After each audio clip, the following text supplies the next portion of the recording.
निगरान वज़ीर आज़म अनवारुल हक काकड़ का कहना है कि मौसमियाती तब्दीलियों से निमटने के लिए तरक्की पजीर ममालिक की ज़रूरियात $100 अरब की यकीन दहानियों से कहीं ज़्यादा है। दुबई में होने वाली आलमी मौसमियाती कॉन्फ्रेंस कोप 28 में ग्लोबल स्टॉक टेक गोल मेज़ कॉन्फ्रेंस से खिताब करते हुए निगरान वज़ीर आज़म अनवारुल हक काकड़ का कहना था कि दुनिया भर में मौसमियाती तब्दीली एक बड़ा चैलेंज है। उनका कहना था कि मौसमियाती तब्दीली से मुतासरा तरक्की पजीर ममालिक को मुख्तलिफ मसाइल का सामना है। मौसमियाती तब्दीली से पानी की फराहमी, ज़राअत और इंसानी सेहत मुतासर हो रही है।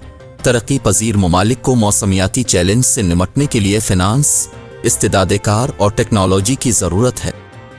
निगरान वज़ीर आज़म अनवारुल हक काकड़ का कहना था कि मौसमियाती चैलेंज से निमटने के लिए तरक्की पजीर ममालिक की ज़रूरियात $100 अरब की यकीन दहानियों से कहीं ज़्यादा है।